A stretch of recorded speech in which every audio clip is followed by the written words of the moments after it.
Hi guys! Today we'll be recapping a story called The Young Lady is a Royal Chef. Please like the video and subscribe to the channel. It helps us a lot. Enjoy!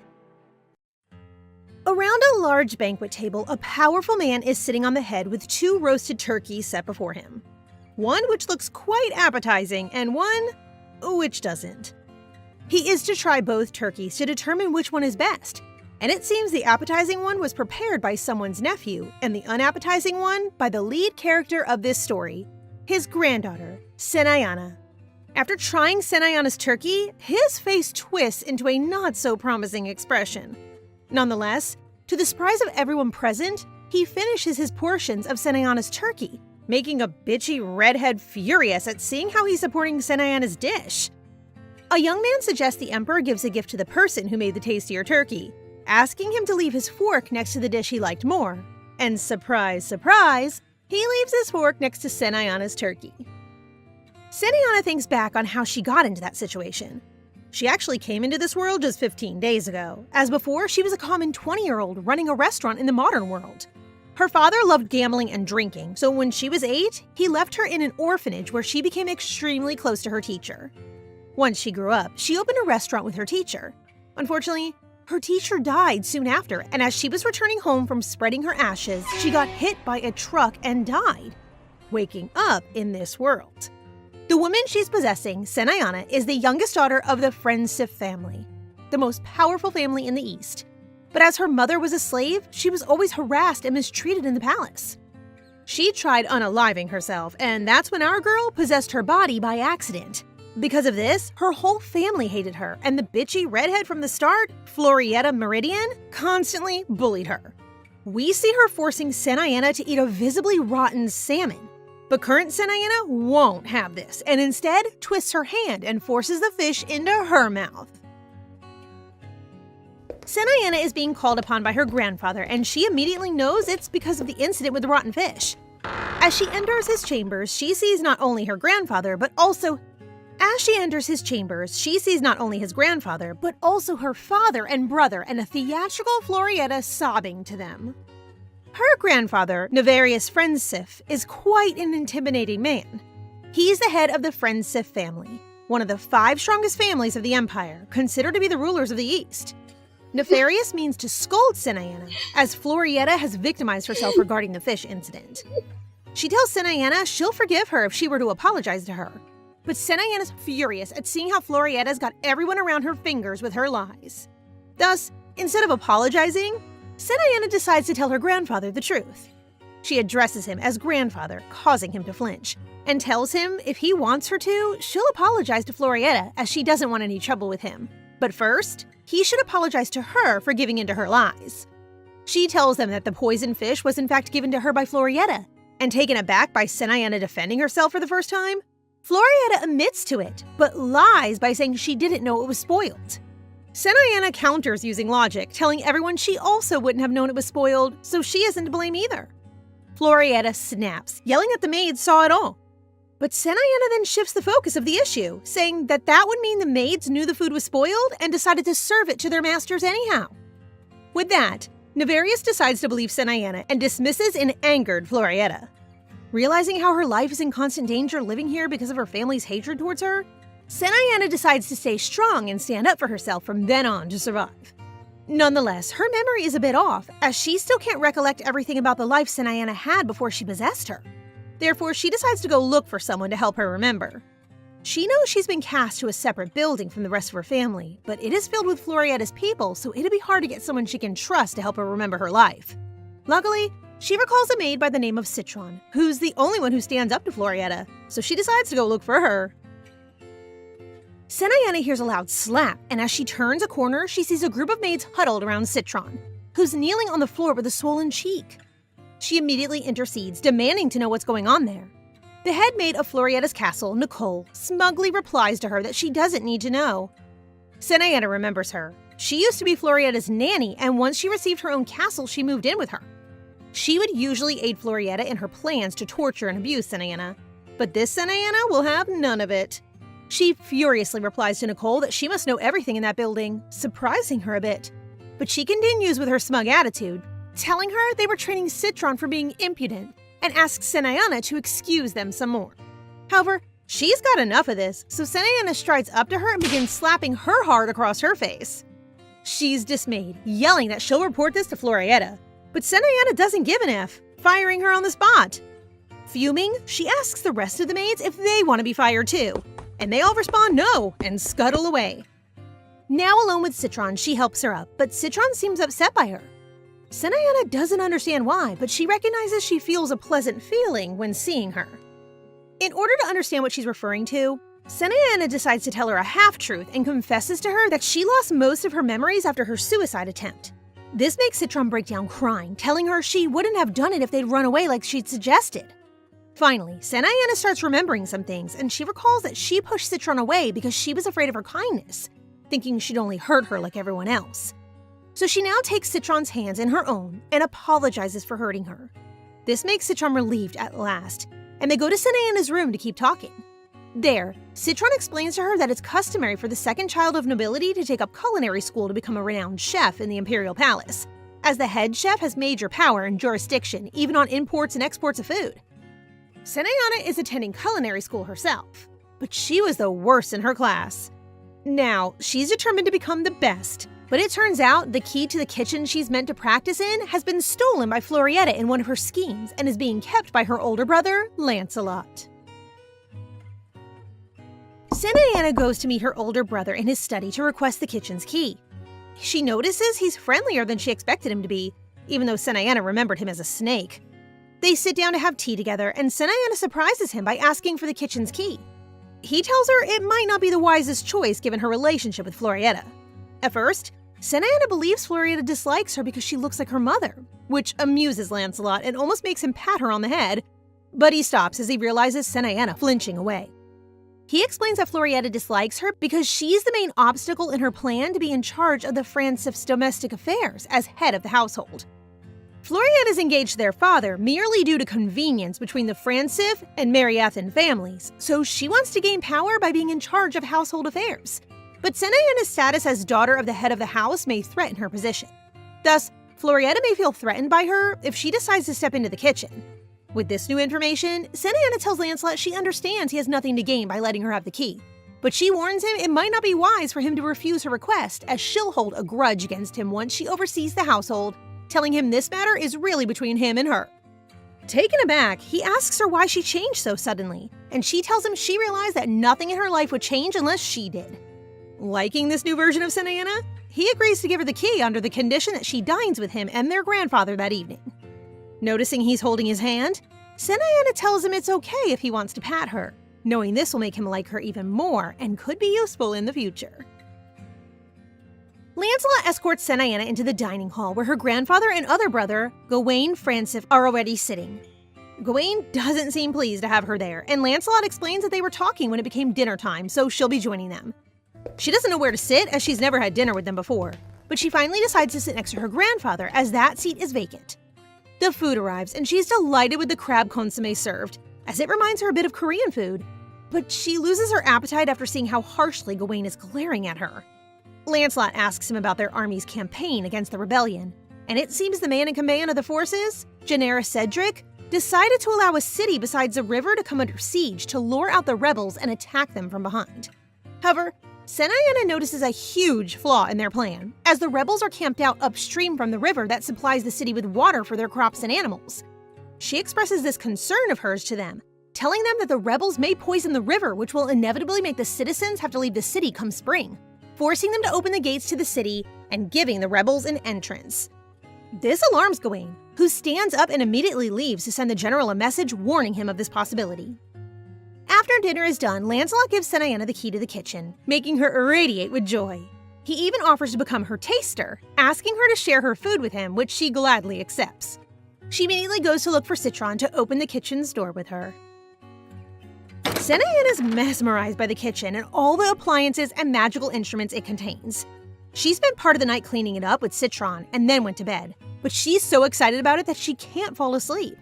The very next day, Senayana goes into the kitchen and decides to prepare a spicy fried chicken as her first dish in her new kitchen. She remembers that in her former life, she used to make almost any dish using chicken as it was the cheapest protein she could afford, so she's rather good at preparing it. After she's done cooking it, she tries it and is amazed at how good it turned out. She offers some to Citron, but she's hesitant at first as she's accustomed to the previous Senayana's cooking, which wasn't so good. Nonetheless, she finally accepts to try it and is shocked by how delicious it is. She tells her that she's sure her grandfather will love it, so she decides to take some over to him and to Lancelot. Citron tells her she'll go fetch more delicate plates to serve the chicken in for them, and Senayana decides to go with her as she wants to see if she can find anything to garnish the dish with. Thus, they both leave the chicken unattended for a moment, and once they return, they notice the chicken's gone. In Nefarious' office, Lancelot is reporting to his grandfather that Senayana's suspicions regarding the rebels' plan to poison the river were right, and Gawain informs them that they were able to stop them before they released the poison. Nefarious then orders them to send Calypso to take care of the issue, and the problem now is that they would need to use a portal to get Calypso there in time, so they would need to ask Marquis Savayer to use his portal. But the two families are not in the best of terms. On another note, Nefarious asks Lancelot if he gave Senayana the key to the kitchen, warning him not to waste time and resources on a futile effort. To Lancelot's surprise, it's actually Gawain the one to defend Senayana, suggesting that she's changed and that maybe in her previous attempts at cooking, she wasn't showing off her true skills. Acknowledging she seems different, Nefarious decides to give his granddaughter another shot at cooking. After they leave their grandfather's office, Lancelot expresses his surprise at Gawain after he stood up for Senayana. Gawain acts indifferent, telling him he owes her one and that he truly believes her cooking has improved. And it is then that Lancelot notices a red stain under his lips. Gawain immediately wipes it off and then tells Lancelot he'll pass on lunch as he's already full. Guess we already know who the chicken thief is. Meanwhile, Citron and Senayana are angered because of the missing chicken, but Senayana quickly gets over it and decides to whip up another batch. It's already nighttime by the time it's done, and she decides to go and give some to Lancelot as she previously promised. She takes it up to his room herself, and as she comes in, she notices he's already asleep. Sweetly, she covers him in a blanket, and a comment regarding his beauty slips out of her mouth when she notices he's already awake. Senayana's really flustered at being caught by Lancelot when calling him handsome, which gets even worse when he asks her again if she truly thinks he's attractive. As she confirms her thoughts, he starts laughing, and her embarrassment is so much she stands up and starts to leave. But he grabs her wrist to hold her back. He asks her if she had something to say to him, and she tells him she brought him a dish she made, following the promise she made the day prior. Lancelot's surprised at how good her cooking looks, and she's dazed by him as he thanks her for bringing it to him. She then excuses herself to her room as it's late, and before leaving, tells him the dish is better with beer. While walking back to her room, she bumps into Gawain, who looks down on her with a piercing glare as he questions her about her visit to Lancelot's room. She's terrified by him, but she holds her ground, as she firmly informs him she just went to deliver him some of her cooking. Gawain asks if she has any left over, and confused, she tells him she gave it all to Lancelot. Thus, he orders her to make more. She asks why, and he passes it off as wanting to see if she did anything funny to the food. This enrages her, and she informs him she did nothing weird to the food and simply goes on to her room. Once in her room, she wonders how Gawain knew she'd made fried chicken, and then she realizes the only way he could know is if he was the chicken thief. But she quickly dismisses that idea. Gawain, in fact, turns out to be the chicken thief. He had not intended on finishing all the chicken she had made, but it turned out to be so delicious he couldn't stop himself. Now, that dish is the only thing he can think about, so he enters Lancelot's room, hoping he hadn't finished it all. Nonetheless, he's dismayed to see Lancelot didn't even leave a crumb on his plate. Lancelot tells Gawain he was impressed by how tasty Senayana's dish was, even relaying to him that Senayana told him it would be best with beer, which catches Gawain's attention as he's an avid fan of beer. Lancelot teases him, telling him he could ask Senayana to cook some more for him, but he seems to remember a previous incident with her which has apparently left him feeling hatred towards her. It's then that a butler comes into Lancelot's room to inform him that Florietta is meeting with their grandfather to discuss something related to Senayana's kitchen. They head to his office, where they find Florietta showing off her nephew Andre, who she claims to have graduated the Culinary Academy top of his class. Gawain immediately knows what Florietta's up to, seeing as she clearly wants to make Nefarious stop supporting Senayana's endeavors in the kitchen and shift his focus onto her nephew, given he appears to have a higher chance than Senayana at coveting the Imperial Palace's kitchen. Florietta then asks Nefarious to allow her nephew to prepare a dish for him on his birthday banquet, which he agrees to. Now outside Nefarious' office, Andre asks Florietta why she lied by saying he graduated top of his class when he didn't. And the despicable thing tells him it's no issue, as she can easily change his report card by bribing the headmaster. She explains that he doesn't even need to cook the banquet dish, as she's already hired a professional chef, so all he has to do is play the part.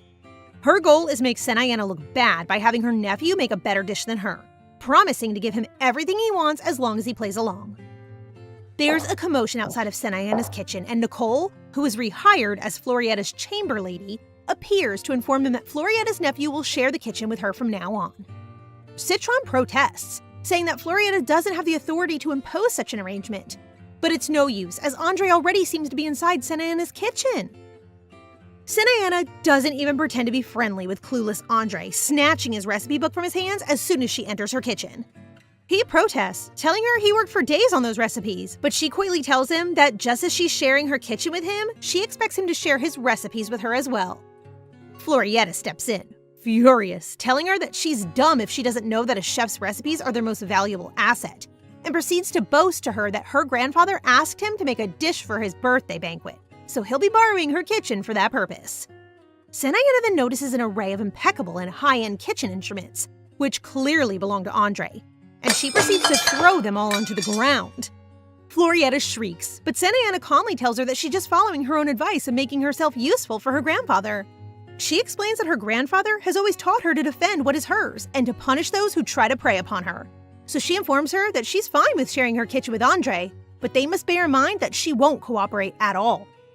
Andre is completely terrified, begging Florietta to let him cook somewhere else, but Florietta won't budge and even threatens Senayana for this. Senayana realizes how important this banquet is for her livelihood in the mansion, as if Andre's dish is better than hers, she'll become useless to her grandfather and Florietta may sneak in an assassin to kill her while everyone's focused on her nephew. Thus, she's determined to beat him in the cook-off. She gives roasting a turkey a go, and it's good, but it's not something that will wow her grandfather. So she decides she must get information on what will suit her grandfather's palate. She figures the easiest way to get that information is through one of her brothers, and she decides to try asking Gawain, as she doesn't want to stretch out her newfound friendship with Lancelot. She gets an excuse to go to Gawain's room by taking on a chore of one of the maids, and as soon as she knocks on his door, he pins her to a wall, demanding she gives him the papers she's carrying to him. Senayana's terrified, but she's too smart to not take advantage of the situation, asking him if he'd hit her if she didn't hand over the papers. Senayana's pretty sure Gawain will hit her for disobeying him, remembering how she had to endure such beatings from the loan sharks that came after her father, and even from the director of the orphanage she was in. So she braces herself, thinking that if she just endures the pain, she'll eventually be able to ask him what she wants to know about her grandfather. However, Gawain looks more mortified than her, asking her if she truly thought he'd be the type of man to hit a woman. She smiles, relieved, realizing he might be intimidating, but he's a much better person than she thought he'd be. Thus, she tells him she'll hand over the documents if he tells her what types of food their grandfather likes to eat. Gawain tells her she's been acting suspicious and demands she hands over the papers, but Senayana insists, telling him she needs to know in order to cook something for him on his birthday. This surprises Gawain, and he keeps on prying and questioning her. Senayana doesn't want to answer, so she decides to give up and leave. However, he gives in and tells her Nefarious likes ripened persimmons, which gets her so excited she grabs his wrist to ask him if their grandpa has a sweet tooth. Gawain is really taken aback by this, and he shyly tells her that it's not so much of a sweet tooth, but he's been liking noodles as of recently. Back in her kitchen, Senayana has figured out what to cook for her grandfather, but for that, she needs a key ingredient, which she asks Citron to get for her. Outside her kitchen, both Lancelot and Gawain are eavesdropping on her cooking. Lancelot seems quite content at the new Senayana, thinking back on how she used to be gloomy and unstable all the time, pushing everyone away. He remembers when she first let him pat her, and it gave him the feeling of a feral cat being friendly towards him for the first time. Lancelot argues that it's in the interest of their household to support Senayana, but Gawain is convinced that these endeavors on her behalf will shortly stop and she'll leave things halfway through. Lancelot counters, telling Gawain that it's clear Senayana has changed for the better, and that she's their most effective tool at keeping Florietta and her father, Marquess Marathon, in check. Florietta has been constantly overstepping her boundaries, and Lancelot seems to think their grandfather won't do anything about it until she does something truly unforgivable. However, She is starting to annoy Lancelot. Apparently, Florietta's father has been sending lots of gifts to some of the Francis subjects so as to gain favors for Florietta, as he hopes once she marries their father and produces a child, he'll be able to use his grandkid to wield influence in the Francis house.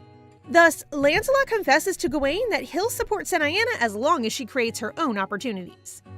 Meanwhile, Florietta and Andre are trying the turkey prepared by the chef she hired to cook for Nefarious' birthday banquet. She finds the dish to her satisfaction and orders the chef to leave an uncooked turkey and leave, as her nephew will take charge of cooking it. Once the turkey is done, Florietta seems happy about how it turned out, while Andre is worried Senaiana will be able to prepare something better.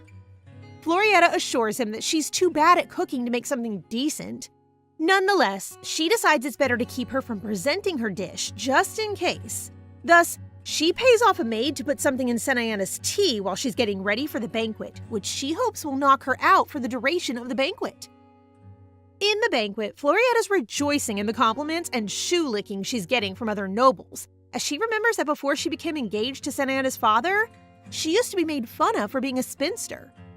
Florietta then sees the boys arrive, and Gawain reminds her of the first time she met their father, but she tries approaching him, and he angrily takes his arm away from her grasp. Florietta's visibly upset by Gawain's disdain towards her, but what's worse is everyone murmuring around her about his attitude. Marquess Marathon is also annoyed by this. It's time for the banquet to begin, but Senaiana hasn't arrived yet, and Florietta's sure her plan worked. She starts playing the part of the involved daughter-in-law, making it seem as though she's worried Senaiana didn't show up yet, and making it seem as though she tried persuading her to come, but she refused. Instantly, everyone around them started murmuring awful things about Senaiana. However, Florietta's bubble bursts instantly as Senaiana emerges pushing a trolley with a dish on it, apologizing for her tardiness. She was apparently late because she had stayed up finishing her dish, so it seems Florietta's plan was a bust from the start. Everyone takes their seat on the main banquet table, and Senaiana's surprised to see her grandfather motion for her to sit beside him, a seat that's usually taken by Florietta in her father's absence. Of course, this enrages Florietta, who has to be held back by her own father. She's even more furious after asking Senaiana how she got there, to which she simply replied by saying she walked, even though she seems aware of Florietta's original plan. Senaiana notices her grandpa doesn't have much of an appetite, but Florietta orders the servants to bring in the turkey her nephew allegedly prepared for him. Once it's presented to Nefarious in all its splendor, Florietta nonchalantly mentions Senaiana also prepared something for him, meaning to make her dish appear unimportant. We are taken back to the scene of the beginning of the story, in which Nefarious is presented with two turkeys. One that looks incredibly appetizing, the one supposedly made by Florietta's nephew, and one which doesn't look good at all. We already know that, after trying both, Senaiana's grandfather inclined in favor of her dish, leaving everyone flabbergasted. It seems Senaiana's dish was spot on in everything, be it texture or taste. It seems she deduced from Gawain's way of describing the persimmons her grandpa likes, sweet and soft rather than ripe, that her grandfather has been suffering from dental pain, and as a consequence of that, hasn't been eating properly. Thus, she used all the tricks in the manual in order to prepare the most tender turkey she could, mixing in some persimmons in the bulgogi sauce so it would adjust best to her grandfather's palate. Senaiana's satisfied after seeing her grandfather finish his whole plate, and Lancelot suggests Nefarious fulfills a wish of the winning cook. Obviously choosing Senaiana's plate, he hears her request, which turns out to shock everyone present. Senaiana openly points at Florietta, claiming she has been repeatedly abusing her, and asks her grandfather to open an investigation into the matter. This obviously upsets Florietta and her father, who immediately stand to protest against Senaiana's claims, saying she's lying and trying to slander her. They are outraged, yelling at Nefarious to reprimand Senaiana, but Lancelot won't have any of it, clarifying that his sister didn't ask for Florietta to be punished, but actually asked for an investigation. After Marquis Marathon continues yelling in protest, even Gawain steps in, saying that an investigation will clear up any misunderstandings. Finally, Nefarious silences everyone and orders Lancelot to get Heatherwood, a former Imperial Palace informer widely known for his honesty, to carry out the investigation. After the banquet is done, Senaiana stops Lancelot to ask him to deliver a message to Heatherwood for her. It seems she's captured a witness for him, the maid that tried to slip the contaminated tea to her. As soon as she offered it to her, she had Citron bind her and keep her in the kitchen as she knew it must have been tampered with by Florietta. The maid had told her it had been sent by Lancelot, but she knew it was uncharacteristic of him to send it before the banquet, and to use an annex maid, lenient towards Florietta, to give it to her. The investigation report comes soon after, and after reading it out loud for the Mariathans and his grandkids to hear, Novarius is outraged at Florietta's actions. Senayana chooses the lesser sentence for them, telling her grandfather to cut off their funds and let them starve to death. The next day, Novarius had already ordered for all of his investments on the Mariathans to be taken back, and both Florietta and her father were kicked out of the chateau. The cutting of funds will prove to be a death sentence, as no one will dare lend money to people who are disfavored by Nefarious. As the four of them are having tea together, Senayana tells her brother she's incredibly pleased with her wish, gaining a small smile from Gawain, which instantly turns into a snark as soon as he notices her staring at him. Then, with devilish eyes, Lancelot asks Senayana to tell them the real reason why she's changed. She's not shocked to receive this question, as she knows she hasn't been impersonating Senayana the best way. But right before she can answer anything, she collapses onto the ground. She's dreaming, and she feels herself in her old body as a child, being beaten by her father's old loners. She remembers the fear and pain she felt as a young child, trying to count to 100 to endure the beatings. She's suddenly in her old orphanage playing hide and seek, and she remembers the loneliness she felt each time no one would look for her. Luckily, her old teacher, Miss Mia, always came for her eventually. She jumps out and starts running towards her, desperate for her embrace. And once she hugs her, she begs her never to leave her, with tears flowing down her cheeks. Presently, Senayana's passed out in Gawain's room as a physician tells them she's fainted from exhaustion and from being ill. The physician explains to them that she's probably been masking all the symptoms of the illness, saying she seems to have been used to enduring high amounts of pain. They don't believe this at first, as they remember her as someone to complain over trivialities, but as Gawain helps bring her arm up to the bed, they notice it's covered in bruises and scars. Gloomy, realizing what she's been enduring silently all along. There's a knock at the door, and an attendant comes calling for Nefarious as there's a visitor for him. But as he's turning to leave, Senayana grabs his cloak in her sleep and begs for him not to go, telling him she'll be good. By the time Senayana wakes up, it's already dawn, and she's glad she got to rest as she's feeling so much more refreshed than before. Citron immediately comes in, relieved to see her finally up. Citron explains to her that she fainted from exhaustion and ill health, demanding to know why she never said anything to her about her condition. Senayana simply brushes it off, but is terrified after being told she's currently in Gawain's bedroom.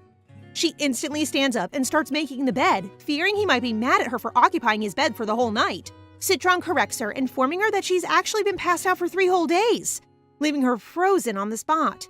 Citron finally gets Senayana to calm down and go back to bed, telling her Gawain said it's fine for her to stay there until she recovers, and then gleefully informing that her brothers came to see her every day. However, a few days of her resting go by, and Senayana's doing much better. All of the staff of the annex that worked in favor of Florietta were also kicked out, and Nicole was presently being tortured for having stolen some fundings of the annex. So everything finally seems to be in place. It's time for her to have lunch with her family for the first time in a while, and she's much more relaxed around her grandfather than before, even playfully scolding him for not getting his aching teeth checked out.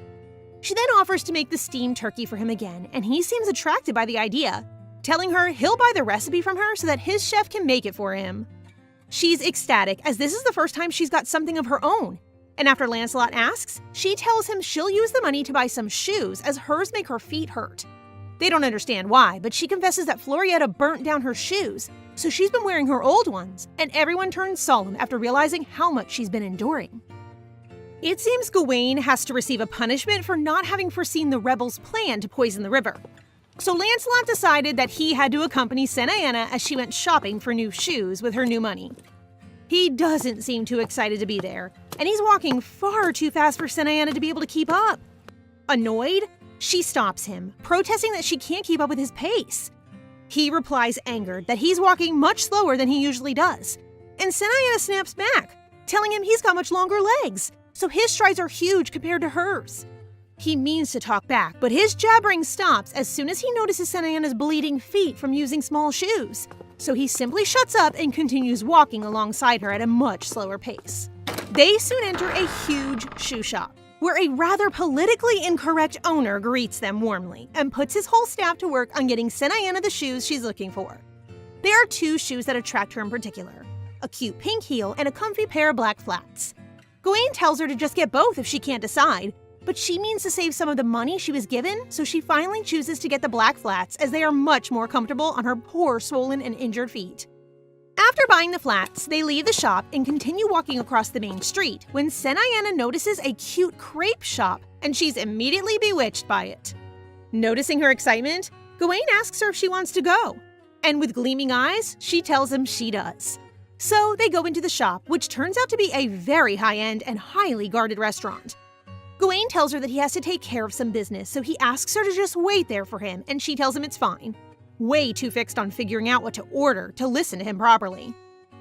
Once Gawain's gone, everyone turns their head to gawk at the stunning young man who just entered the shop. The stunning young man approaches Senayana's table, and she's stunned as she doesn't remember him from any of Senayana's memories. He courteously bows to her, and immediately a group of men come up to her bearing a ceramic vase to sell her. She's shocked, remembering how Gawain had warned her of people trying to sell vases at random places. And before the blonde fellow can pitch in a word, Senayana firmly tells him she's not interested, surprising even the attractive man. Noticing how she doesn't want to be disturbed, the men promptly leave Senayana alone. Sometime later, Gawain returns, astonished to see how Senayana managed to finish not one, but 2 crepes in the time he was absent. He pays for the food, and they hastily leave as it's already dark outside. While in the carriage heading back to their mansion, Senayana gazes in marvel at the starry night sky, and is startled by the sudden appearance of Gawain's hand on her head, holding her down as the carriage trembles from the shaky terrain. Once the carriage is more stable, Gawain hands Senayana a shoebox, and she's astonished to see he bought her the pink heels she looked at previously in the shoe shop. She's a bit taken aback by this kind gesture, and she blatantly asks him why he's doing this, confessing she thought he hated her. This surprises Gawain, as he admits he felt it was the other way around, leaving Senayana confused. He tells her he hasn't forgotten about that day, even though Senayana doesn't remember what he's referring to at all. But still, he admits he feels bad for having abandoned her with Florietta all those years. Senayana's surprised but severe on him, telling him what he and the others did to her was neglect, and it was wrong of them.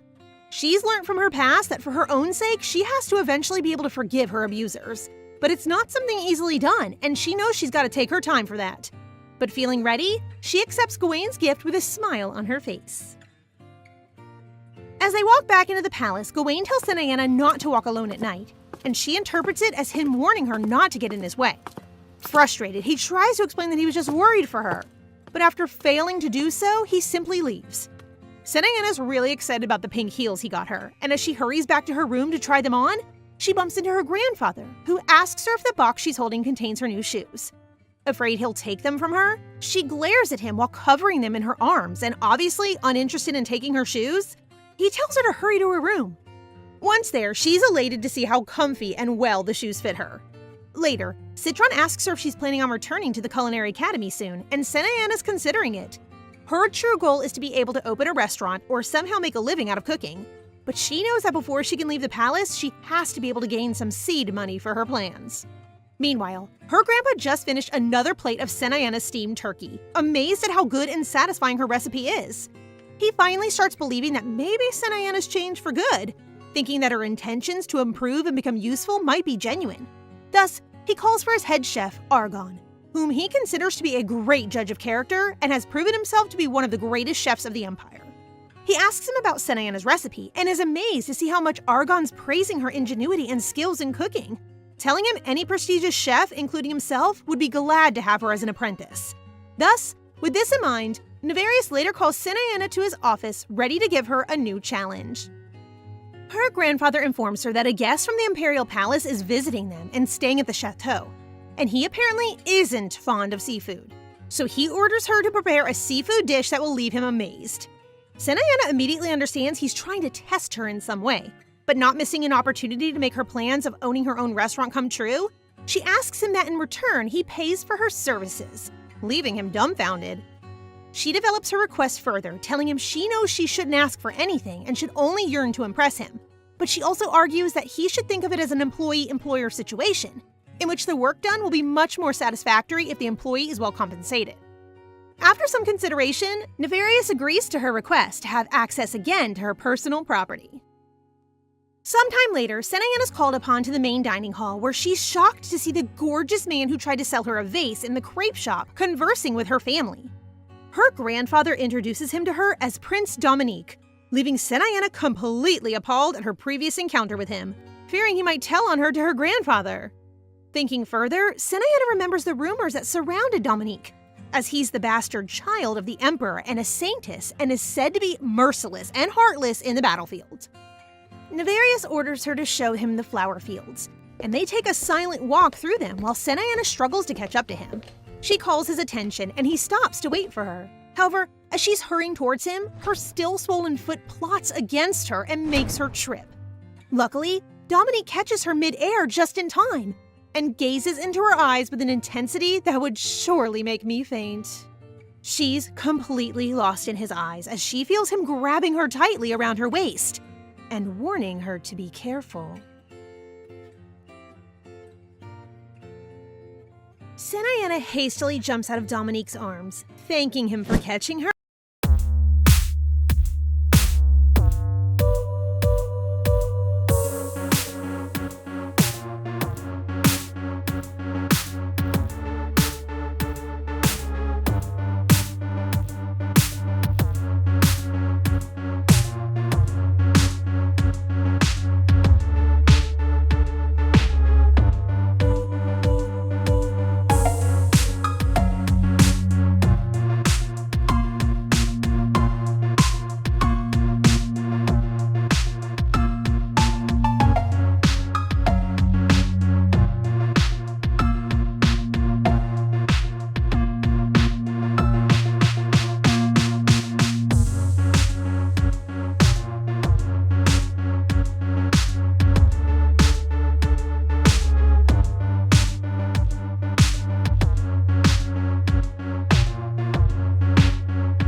Gawain, who don't fail to comment on her appearance, being it her swollen lips or her small figure, which really makes it hard for her to be able to concentrate properly.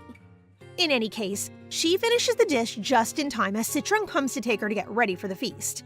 Before going, she gives Citron a platter of the raw dish ready to be put in the oven and cooked, telling her to take it to the main palace kitchen and tell the chefs there to cut it into 3 portions, just in case any of them get burnt due to the strong oven. Sanayana's finally ready for the party and is dressed up in a gorgeous blue dress with her hair and makeup done. As soon as she enters the main room, she's flooded with surprised gazes from everyone, as the old Sanayana didn't like to dress up, so everyone's astonished to see her so well prepared. Her brothers come close to her, and Gawain is annoyed by the other guests saying that they are excited to see what Sanayana has prepared for the crown prince, even though their tone is clearly fake. However, before Gawain can say anything in protest, Citron approaches Sanayana to inform her that all of her dishes have burnt in the kitchen. As soon as she enters the main palace kitchen, she hears the chef who was in charge of cooking the dishes blatantly lie to those around him, saying it's Sanayana's fault as she doesn't know how the palace's ovens work, and saying no one had asked him to divide the plate in 3 portions, just in case one of them burnt. Citron tries defending Sanayana, but Sanayana's more focused on getting something out there for the prince than on the chef's lies. So, she immediately gets to work on preparing something fast, but not without reminding the lying chef that he'll face consequences for his lies. Argon is surprised to see Sanayana being the calmer one in the kitchen, as she immediately took charge of the situation and began to cook. Her movements are not refined, but she does cook like someone who's been in charge of a small kitchen for many years. After finishing her dish, Sanayana asks Citron to take it to the main dining table. It's served inside a small portable furnace, which is not commonly used in the East, so the nobles are not accustomed to seeing it. As soon as the lid is opened, a strong and delicious aroma fills the room, making everyone's mouth water. Citron serves some of the dish to Dominique, who first tries some rice cake coated in the red sauce, and then proceeds to try a meatball. He's most surprised by the latter, as he finds it not too meaty nor oily. Sanayana asks how he liked the dish and shocks Dominique when telling him that it contains seafood as the meatball is a fish cake, informing him that the dish is called tteokbokki. Surprised by the seafood with a wide smile, he admits that it's delicious. Sanayana is gleaming with joy, and it only furthers as she sees all the nobles present enjoy her dish. As the dinner party finally ends, Sanayana is walking back to the annex with her brothers. There, Gawain asks her if she's happy about winning the deal she's made with their grandfather. But Sanayana plays dumb, telling him she's just happy about Dominique liking her food. Gawain then asks her if she changed her mind about not wanting to marry the prince, and she admits she hasn't, as she thinks he doesn't have the charms to conquer her. This surprises them, as Gawain explains he's the most eligible bachelor in the Empire. However, Sanayana surprises them by saying that her brothers are more charming to her, citing Gawain's physique and Lancelot's voice. This really astounds them, who can only laugh and smile in embarrassment. 3 days later, Sanayana meets with her grandfather to fulfill his end of the deal. He hands her a property ring, and in it, he's deposited 300,000 finny, which roughly equates to 3 million won. She's shocked to see such a large amount being placed on her name, and she asks her grandpa if the amount is correct. He responds by saying that she's being compensated for playing her part, just as Lancelot and Gawain are, so Sanayana leaves content. As she's returning to her room, she decides not to run away with the money just yet, as she fears her family will chase her and she'll crush the trust she's worked so hard to build. She then bumps into Lancelot and asks him if he has a rough idea of the price of a shop on the main street, and he tells her it's roughly 200,000 finny. Determined, she informs him she'll meet with a housebroker to find out the cost, and smiling, Lancelot places his hand on her head. This also makes Sanayana smile, and after Lancelot asks why, his heart warms from hearing her tell him his hand feels warm to her, so she likes it. Citron and some guards accompany Sanayana to the housebroker, who at first tries scamming her into a higher market price. However, after seeing the Francev house emblem, he becomes quite lenient, and Sanayana orders him to come back to her with 3 possible properties under 200,000 finny in under a week. After they leave the broker's place, the guards which accompany her inform her that they're glad that she's changed so much, as one of them, named Coriel, tells her her previous attitude looked like she was trying to destroy herself. He also admits that the behavior of her family towards her changed, telling her Gawain himself ordered them to come with her today. Instead of feeling as though her family is worried about her safety, Sanayana thinks they want to keep an eye on her as they don't fully trust her yet. So, she decides to go back to fully earn their trust. Meanwhile, in the palace, Gawain and Lancelot are talking about Senna and how their perception of her has changed lately. After asking each other if they like her now, they remember the incident that happened between her and Gawain years prior. It was Gawain's 13th birthday, and Senna had thrown a cup of tea at Gawain's face. Nonetheless, what hurt Gawain more wasn't the cut to his face, but the things Senna had said to him, as she reminded him that his mother, the princess, had abandoned him in the Franciff palace. Notwithstanding, as soon as he heard about Florietta's abuse towards her, the image he had of her previously went away. Gawain also adds that he's noticed how she behaves around them, as if she was constantly frightened of being hurt by them. Not missing a beat, Gawain also tells Lancelot he's changed his attitude towards Senna as well, and he admits that he's softer on her as her cuteness is starting to take him over. As he tells Gawain of the time Senna let him pet her head, Gawain is overcome by jealousy as Senna never let him do that to her. Lancelot advises him to be friendlier with her so that she opens up to him as well, and Gawain retorts by saying he is being friendlier, as he ordered his guards to look out for her. Senna returns to the palace and is surprised to be greeted by Gawain, who's looking to hear compliments from her for having lent his guards.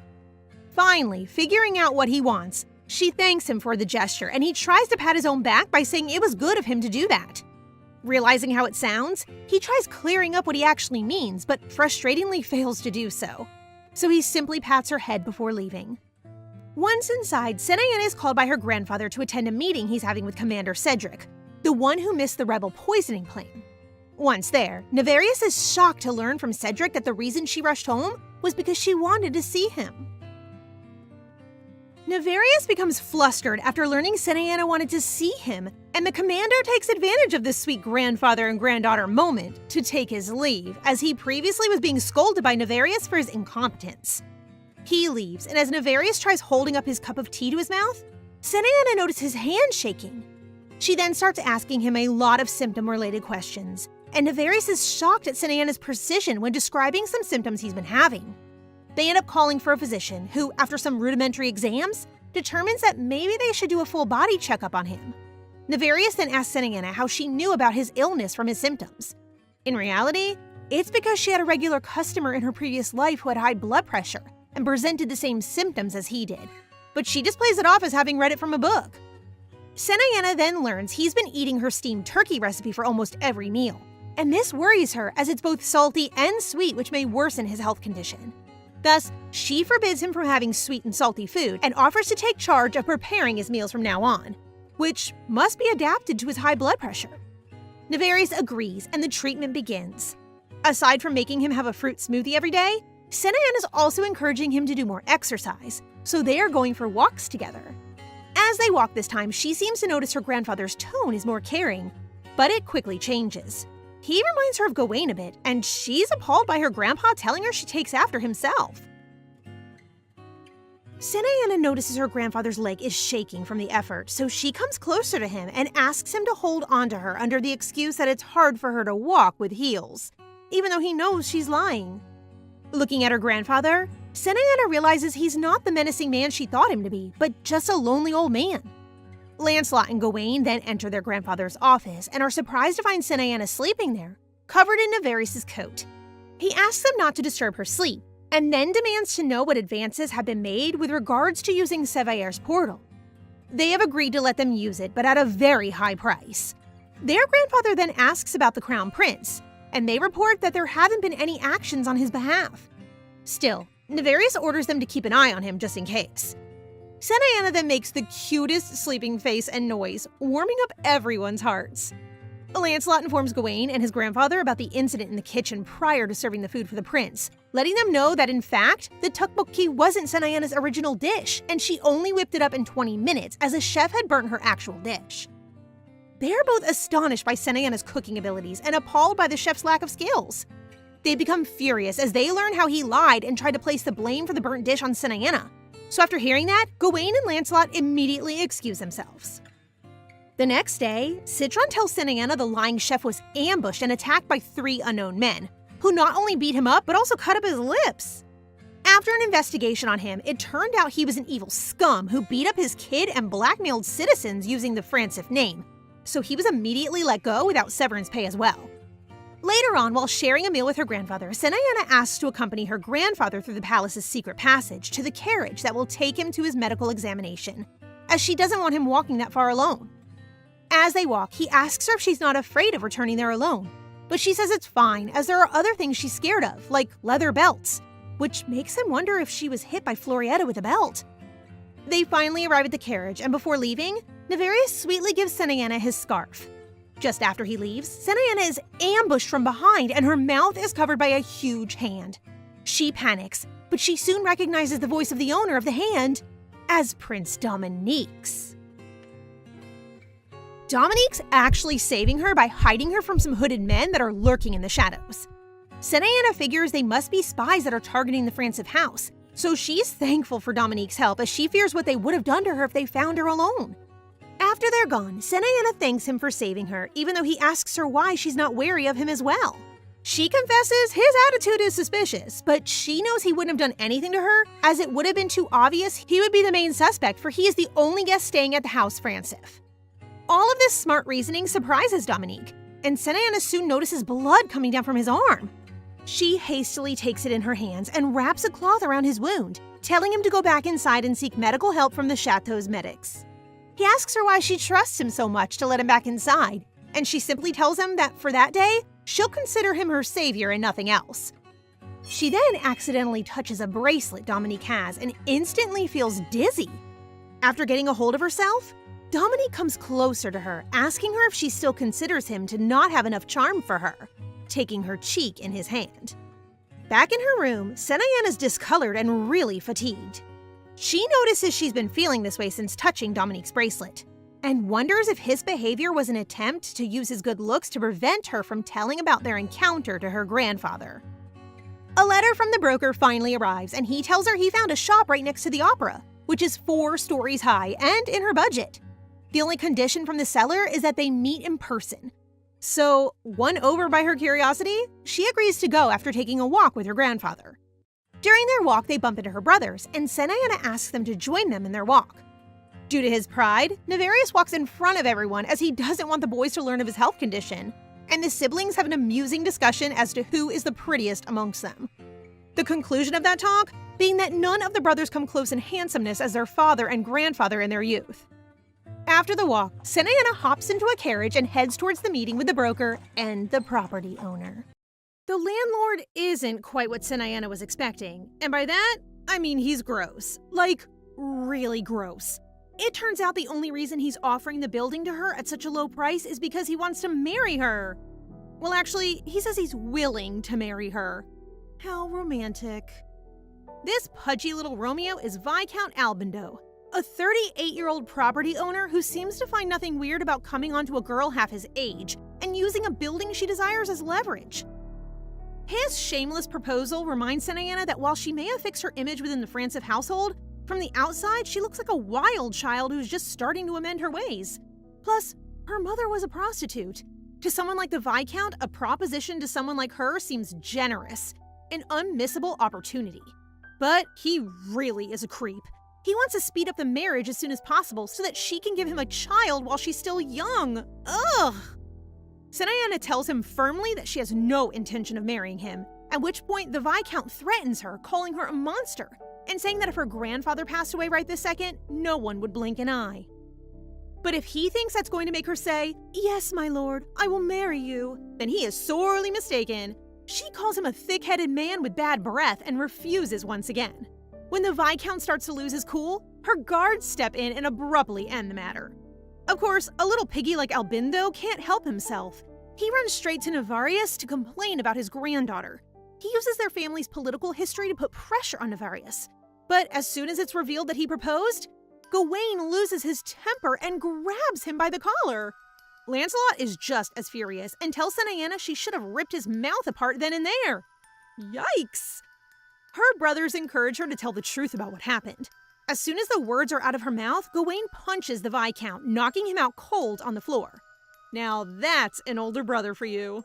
Seeing Senayana on the verge of tears, Lancelot pulls her into a hug, just as Albindo's stepmother arrives.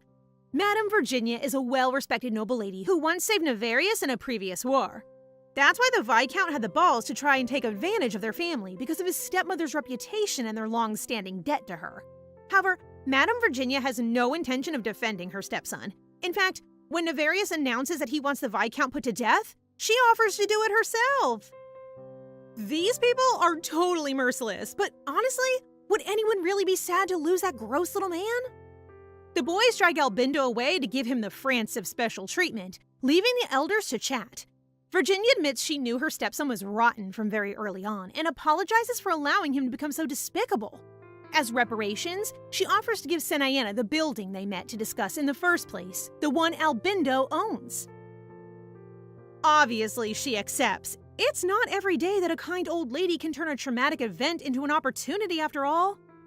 Their meeting is interrupted by a messenger who informs Nevarius that the Merchant Guild are standing against them with the backing of House Savayer, their political nemesis. Madame Virginia is outraged on their behalf and offers more of her support. Later that night, Senayana is out walking alone when she winds up at her father's wine cellar. This area is off limits, but a familiar statue beckons her further down the path. It reminds her of a fairy tale she made up with her teacher in her past life, where touching the left hand of the statue would open up a secret passage. It was only a story they made up for fun, so how does it exist in this world? Everything from the story comes true, down to the secret entrances and the hidden booby traps.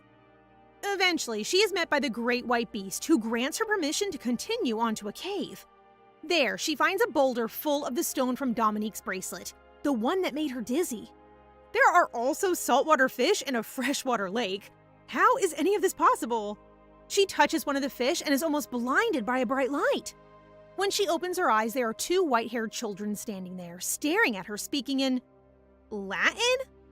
Okay, seriously, what is going on here? Has Senayana been cooking with some funky mushrooms from the gardens?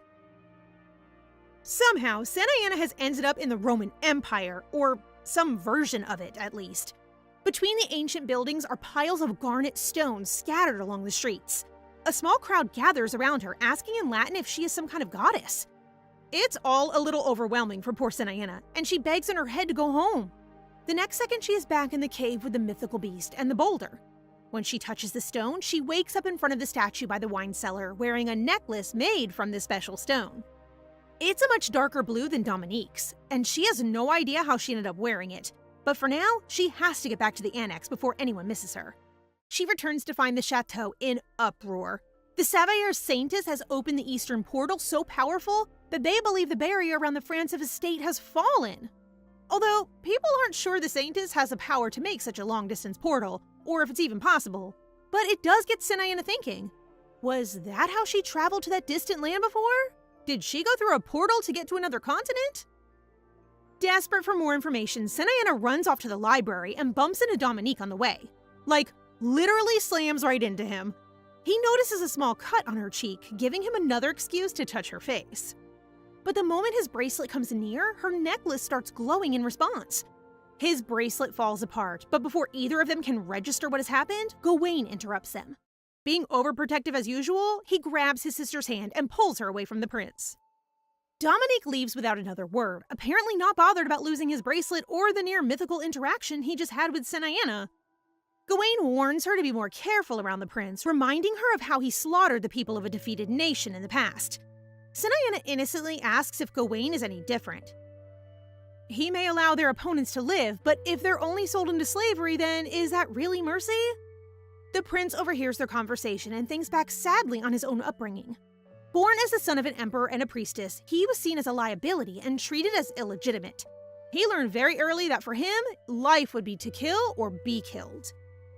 He was sent off to war at a young age without any protection, and himself became a prisoner of war. After witnessing the horrors of those who were defeated in battle, he vowed never to offer false mercy to his victims. In that way, his slaughter was a type of kindness, if you can call it that. Back to the present, Dominique and his guard walk back to the gates together. It turns out the royal family have been using their access to House Francis to secretly investigate a mana source hidden on their grounds, one strong enough to create a portal. That's what Dominique's bracelet was for. Since it's made of the same stone, it can help them discover the mana source. That must be what Senayana discovered in the cave. Of course, the Francis family doesn't know that's why the royals are hanging about. they probably don't even know about the mana source, or else they would be using it to their advantage already. You see, any source of mana requires a Saintess in order to activate a portal, and traditionally, there's only one born per century. So if anyone in the family does know about the mana, they likely think it can't be accessed, since the Saintess for this century is aligned with the House of Savayer. Little do they know that they have their very own portal summoner right under their noses. Maybe it was her portal that caused the barrier to break in the first place. Perhaps Savayer had nothing to do with it. Ugh, this is all getting so complicated. If you're struggling to keep up, don't worry. I'm a little confused too. In the coming weeks, everyone in the Francif family becomes very busy with daily meetings as tensions rise between the Savayer and Francif households. Senayana hasn't yet disclosed that it was her who opened the portal. In fact, she's turned her attention back to cooking. That's it, bestie. Just ignore the giant cosmic shifting feat of magic that you achieved and go back to normal. I'm sure everything will work out just fine. To help her grandfather with his blood pressure and the exhaustion of politics, she serves grilled eel over rice with candied red ginseng as a dessert. She serves pickled ginger for the other guests, but warns her grandfather away from eating it since all the salt would wreak havoc on his blood pressure. The guests, including Madame Virginia, are all touched by the sweet interaction between grandfather and granddaughter, giving Nevarius an opportunity to boast about how much of an interest she takes in his health. In the end, the tension between Savayer and Francif eases when Savayer gives in and submits a statement to the royal family promising not to preemptively attack using portals or otherwise. Nevarius' health also improves, partly because he's been eating well and exercising regularly. Her brothers have started joining their walks too. Now that there's less political tension, everyone is in better spirits. Senayana, however, has been studying harder than ever, learning as much as she can about Saintess powers and portals. She's reading in the library, reaching for a book from a particularly high shelf when a voice from behind startles her, causing her to slip. Luckily, Prince Dominique is there just in time to catch her, bridal style. He always has the best timing. But Dominique hasn't come to woo her like usual. He's come to say goodbye. In 3 days' time, he will be returning to the castle, presumably because he had no hope of finding the mana source once he lost his gem. But he's not stupid. He figured out why his mana source was attracted to her and has joined the dots. He warns her to hide her powers for as long as possible for the sake of her safety. Aww, he does care about her after all. 3 days later, Senayana and the rest of her family gather to see Dominique and the royal guards off, promising to meet again at the royal castle when they next get the chance. He reaches out, pulling her away from her brothers, close enough to plant a soft kiss against her hand as he tells her he will miss her. I don't know how she can stand it. If I was her, I would have fainted by now. Of course, her brothers aren't happy about his open flirting, and once he's gone, they warn her to be wary of men who flirt or touch her cheek. Right, as if they don't do that themselves every second day. Senayana reminds them that if the prince had taken an interest in her, it would be a good thing for House Francif. But it seems Nevarius has changed his mind about the whole marriage thing. In future, says Gawain, if any man touches her cheek, she should kick him in the balls. Well, I hope he's ready for a kick in that case. Just as she's turning to head back inside, Senayana's necklace starts to glow. Immediately, she is transported to a dark place, at the end of which is a soft glowing light. She's about to head toward it when a hand takes hers and guides her away.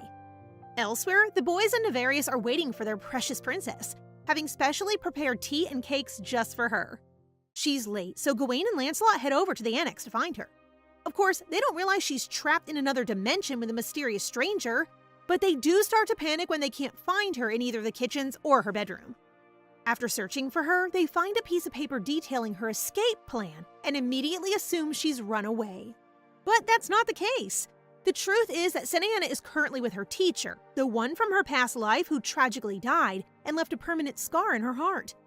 Her teacher tells her they're currently inside the portal, but she must leave if she doesn't want to be swallowed forever. Senayana doesn't want to go. It's been so many years since she's seen her teacher, the only person who looked out for her and tried to keep her safe from the evils of the world. Her teacher says she has a new family now, one who will care for her just as she did, and will love her twice as much as she did. All she has to do is open her heart and let them in. And with that, she's gone. When Senayana looks up, she's in the woods to the south of the Francif territory. She's about to go and hunt for the secret passage when footsteps announce the arrival of Nevarius, and he does not look happy. But whatever he suspects about her running away, he still cares enough to bring her home. He tells her to get on his back, despite his age and how exhausted he looks. How long have they been searching? It wasn't nighttime when she left. He brings her back home via the secret passage, where her elder brothers immediately rush to see her. They're furious, not because she ran away, but because of the danger she was in, especially Lancelot, who was clearly worried sick. Senayana is surprised to see how much they care. She didn't think they really loved her deep down. Maybe her teacher was right. Her heart was locked so tightly that she couldn't feel the love they were trying to give. When her grandfather realizes this, he asks her to move out of the annex and into the main chateau with them. Touched, Senayana agrees and promises never to consider running away again. The next morning, she has breakfast with her brothers and grandfather, and everyone is in much better spirits. Lancelot even jokes that she miscalculated her travel expenses on her escape plan, which is kind of embarrassing. It turns out she was gone for 3 whole days, though how no one has asked why she was still clean and unharmed at the end of them is beyond me. Her first thought is for Citron and how worried she must have been, but Senayana's trusty maid has fallen sick, so she's been in the medical wing the whole time. While they're eating, she suddenly remembers her teacher's parting words from inside the portal. Beware the traitor. Well, that's ominous as heck, but who in the house could possibly be a traitor? She decides to keep an eye out over the coming days. That way she can collect evidence before she brings this up to anyone in the family. And in the meantime, since she's moving into a new room, shopping with her brothers will provide the perfect distraction. She only needs a few new dresses, but once Gawain and Lancelot are on the case, every luxury possible is thrown her way. From ribbons to diamonds to pretty little kitty brooches. Since Lancelot is paying, he can pick whatever he wants, which includes the entire store, apparently. Ugh, what I wouldn't give for 2 rich, affectionate brothers. After their spending spree is complete, they stop at a cafe for some cake and tea. All eyes are on the boys. As soon as they show any sign of affection towards Senayana, a little squeal goes up at the nearby tables. It makes the boys wonder if she should have a friend of her own, someone outside the chateau to hang out with. But Senayana assures them that she doesn't need any more friends. Citron is her closest ally anyway. The search for Senayana created a lot of opportunities for their subordinates to mess about and try to get more money or wages for themselves.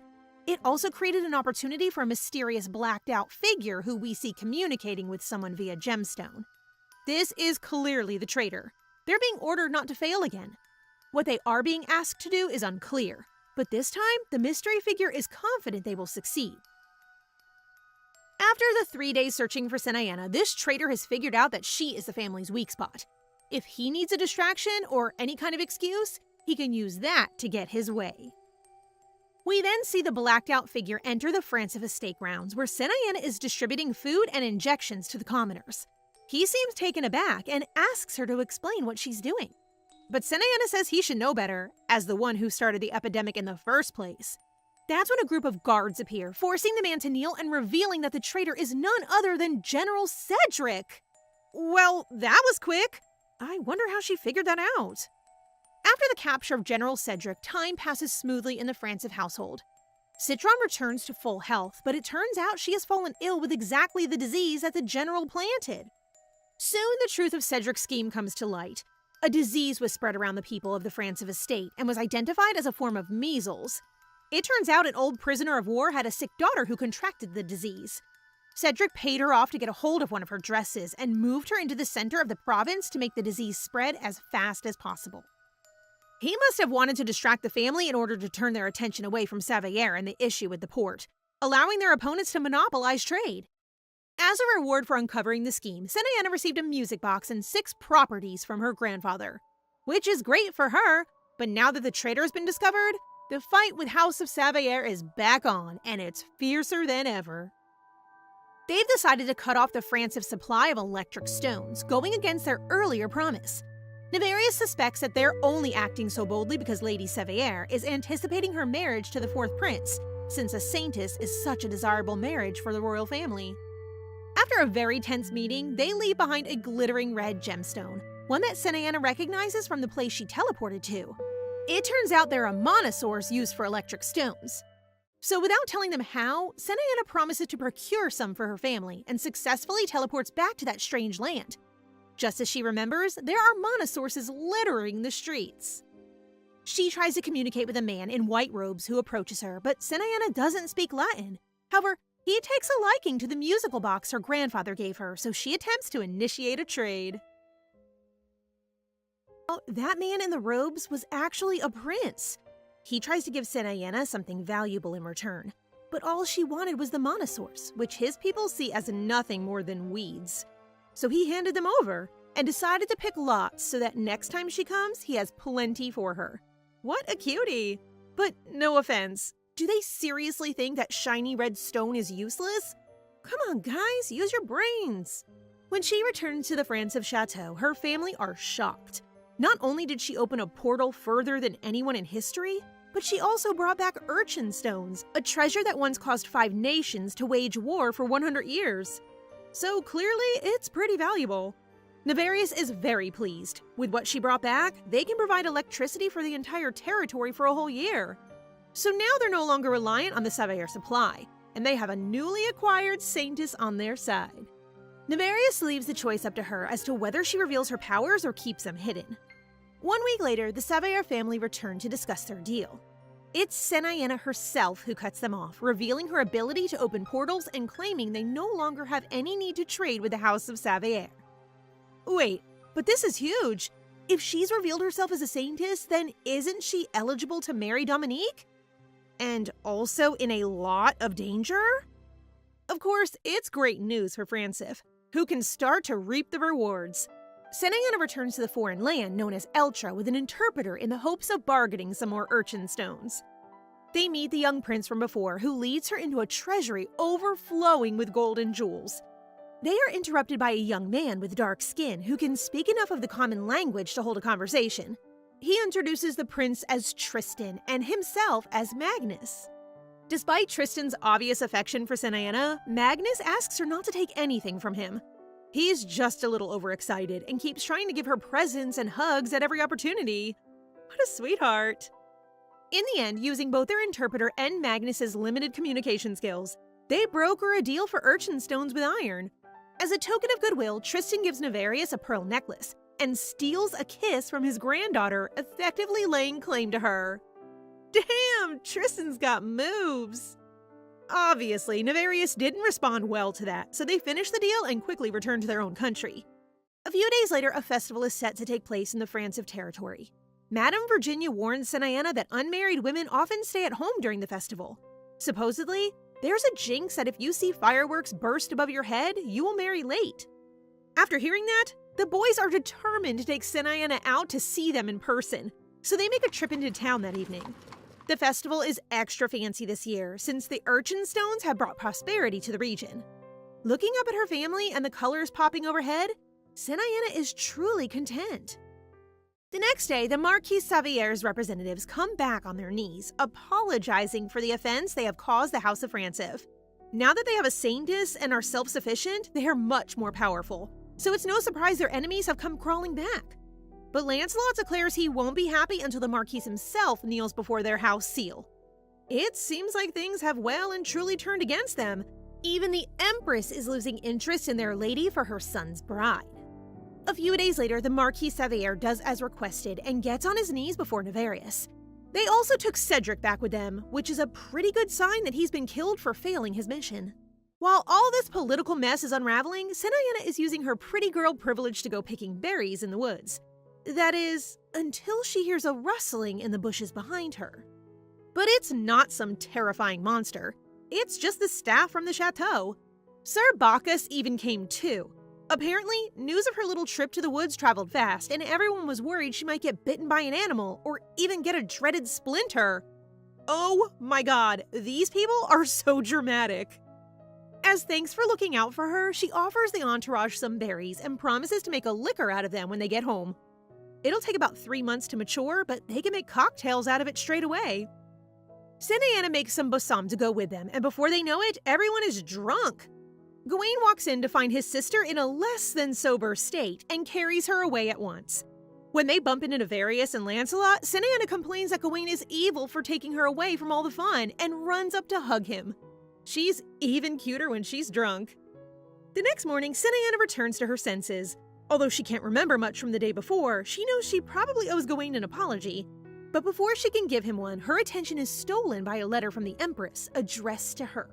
Apparently, the Empress will be coming to the Eastern Territory for a ceremony soon, and she's requested that Senayana come along to keep her company. Obviously, she's got her eye on a new potential saintess to marry the prince, so it's a loaded invitation. But Senayana doesn't want to risk offending the most powerful woman in the land, so she accepts, and in return, the palace sends her a dress and a jade waistband to wear for the occasion. She arrives at the ceremony with Citron and a guard.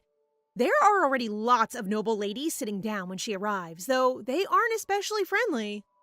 They're all queens, mothers of the various princes, but not quite as powerful as the Empress. Senayana addresses Queen Rowena first, since she's the most important after the Empress. When the head lady herself finally arrives, Rowena doesn't look particularly happy. It seems the kindness she briefly showed to Senayana was in fact an attempt to get her on her side in whatever war is raging between Rowena and the Empress. Oh, Lord. It's just one political storm after another. Poor Senayana's head must be spinning already. After Rowena and the Empress have an elegantly sarcastic verbal battle, the conversation turns to Senayana.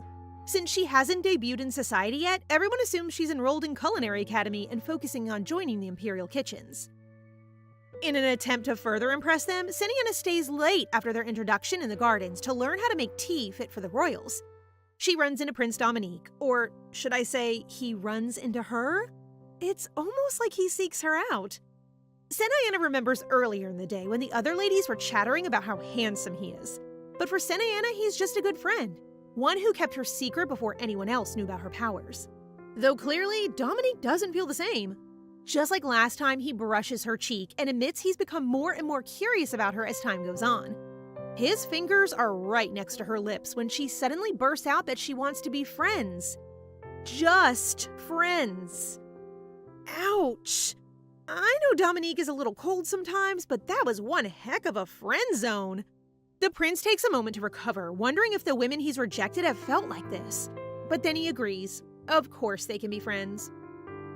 Once he's left, Citron comes over, surprised to see the prince acting so kind despite the rumors.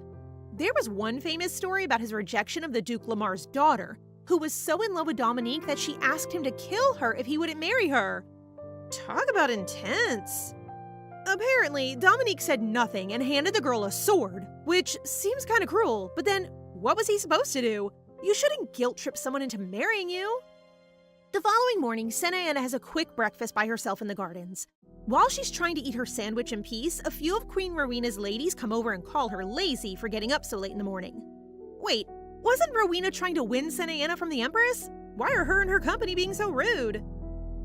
This is Christine, the girl who was told to give up her seat yesterday when Senayana arrived. So I guess she holds a grudge from being shown up in front of the other girls. Christine makes a few comments about how Lady Savayer is already well established in high society, and the Empress won't turn her support easily. She even goes as far as to ask Senayana not to misrepresent her abilities to Queen Rowena, since clearly she doesn't think this newcomer is worth the time.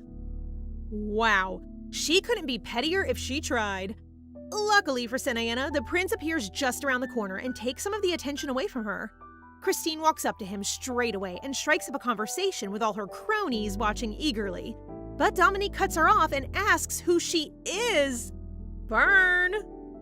Then he walks straight past her and addresses Senayana, ignoring all the others. I love our prince. He does have moments of brilliance from time to time. He makes a comment about her staying up all night to brew tea, speaking loudly so that everyone knows she's not lazy but industrious. Albert takes a walk beside her for a little while until he, Senayana, and Dominique find a bench a short distance away from the others to finish her breakfast. As usual, the prince finds an excuse to touch her cheek when wiping away a crumb, making things awkward between them. He tries to recover by asking about her hobbies, and she asks about his in return. They make a perfect pair, since she's been collecting knives and he likes to collect poisons. Not creepy at all. That evening at tea time, several of the ladies are much kinder to Senayana, flocking over to ask about her tea and compliment her features. Maybe now that they know she has the interests of the prince, they want in themselves. When the Empress and her queens arrive, Rowena continues to spoil her with attention, passing her a scone and asking how strong her saintess powers are.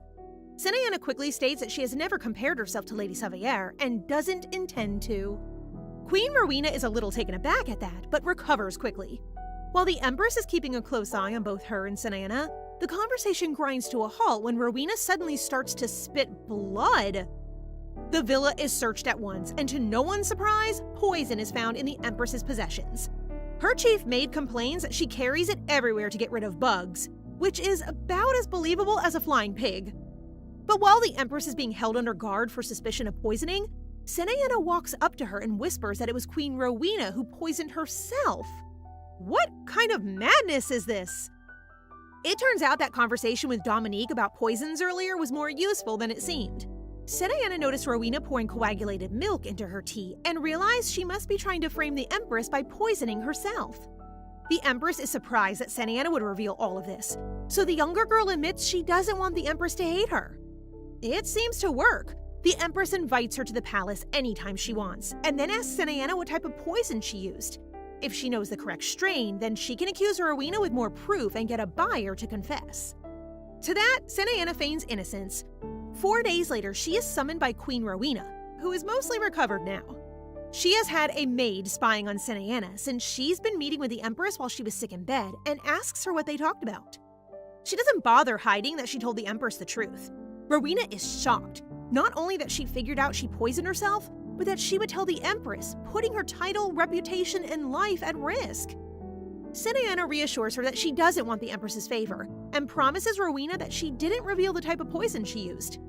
It's obvious why Rowena was forced into such a tough spot, but Senayana tries to convince her not to take such desperate action in the future.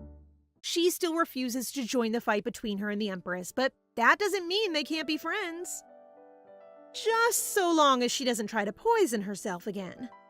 In the end, Rowena sends word to the palace saying that she didn't take poison and only bled due to fatigue. So the conflict is averted, but after a weekend of playing both sides, it's no wonder Senayana is exhausted. And that's not the end of her troubles. With civil war looming in the distance, it looks more and more likely that one side will take Lady Saveire and another will attempt to recruit Senayana for their efforts. It will only get harder to maintain her stance of pacifism as the tension ramps up. Even now, she's being torn in two by requests to meet with both Rowena and the Empress. Senayana treads a careful line, agreeing to meet both for tea that afternoon. Rowena gives her a black tear, and the Empress gives her a huge diamond. Uh-oh, this isn't going to end anytime soon, is it? After a few days of back and forth, Senayana can no longer take the pressure and goes to hide in an empty carriage at night. She is found by Dominique, who takes her to a better hiding spot overlooking the gardens. He used it himself when he was young, at a time when he wanted to unalive himself. It seems the guilt of killing innocents weighed heavier on him than anyone ever realized. In a moment of sympathy, Senayana touches his cheek, thanking him for staying alive long enough to meet her. Aww, these two are just too sweet. Over the next few days, Dominique is ordered to return to the Imperial Palace, meaning he must leave Senayana to battle with the ladies of the villa by herself for the remaining 2 weeks of her stay. When she finally gets to return to the Francis estate, her brothers and grandfather throw a huge feast, prepared just for her. No, like, it's actually just for her. No one else is eating, which is a little awkward. Her brothers pass her dish after dish, even including one made by the head chef Argon himself, who doesn't usually cook. The lamb sausage blows Senayana away, as do all the other dishes. She polishes every single plate, leaving not a scrap of food behind. After she's done, she gives her family a rundown of what happened at the villa. Somehow, they're not surprised to hear that she is coveted by both the queen and an empress, and nearly got embroiled in a poisonous plot to frame the empress. But they are shocked and appalled to hear that Dominique was there.